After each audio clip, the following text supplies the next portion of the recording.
अस्सलाम वालेकुम, मेरा नाम मरियम अब्बासी है और आज हम अपने department of microbiology university of Karachi की तरफ से हम लोग यहाँ पर आए हैं उमैर सना फाउंडेशन में, जहाँ पे थैलेसीमिया के बच्चों का बहुत बेहतरीन अंदाज से ख्याल रखा जाता है, उनका इलाज करवाया जाता है। मुझे बहुत अच्छा लगा कि मैं किसी एक ऐसी जगह पर आई हूँ जहाँ मुझे अच्छा लग रहा है आके कि मैं किसी दूसरे के लिए उसकी खुशियों का सबब बन रही हूँ, और इनके चेहरों पे जो खुशी है वही हमारे लिए सब कुछ है। हमें ऐसी जगहों पर लाजमी जाना चाहिए जहाँ जाके हमें एहसास हो कि अल्लाह ताला ने हमें कितना ज़्यादा बाकियों से अफजल बनाया है और हमें उस चीज़ की कदर ही नहीं।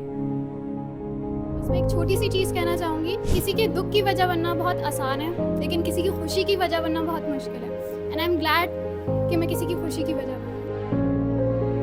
मुझे इस बात की बहुत खुशी है कि हमारे जो टीचर्स थे उनकी जो ये प्रायोरिटी थी कि वो यहाँ पर आएँ और बच्चों को उनके लिए ईद की तोहफ़े लेकर आएँ। तो ये सब वो है कि अल्लाह ताला ने एक साइकिल चला दी है, जो कि मेरा नहीं ख्याल है कि कभी रुकेगी, क्योंकि इसके पीछे अल्लाह ताला है। जो बच्चे ब्लड दे सकते हैं या फिर जो भी हेल्दी पर्सन है अगर ब्लड डोनेट कर सकता है, मैं ज़रूर कहूँगी कि वो लाजमी आए और आके इनको ज़रूर ब्लड दें, ताकि वो भी उनके ऊपर जो खुशी आ रही है उसको देख के आई फील वेरी ग्लैड कि मैं इस काबिल हूँ कि मैं यहाँ पर आई। अल्लाह ताला ने मुझे स्टेज तक पहुँचाया कि मैं इनकी खुशियाँ देख सकती हूँ। हमें लगता है कि हमारी छोटी छोटी जो मुश्किलात हैं बहुत बड़ी हैं, हमसे छोटा सा टेस्ट अच्छे मार्क्स नहीं आ रहे या हमें कोई सब्जेक्ट नहीं पसंद आ रहा, ये छोटी छोटी चीज़ें हमें बहुत परेशान करती हैं। लेकिन जब हम अपने आप को कंपेयर करें इन लोगों से जो कि इतनी मसाइल और मुश्किलात से गुजर रहे हैं, उसके बावजूद उन्होंने अपने आप को इतना फर्म रखा है, उनसे सीखने का दिल चाहता है कि अगर ये कर सकते हैं तो फिर हमें चाहिए कि हम अपने आप को इतना बेहतर करें कि फिर हम इनके लिए और कुछ कर सकें। Thank you so much.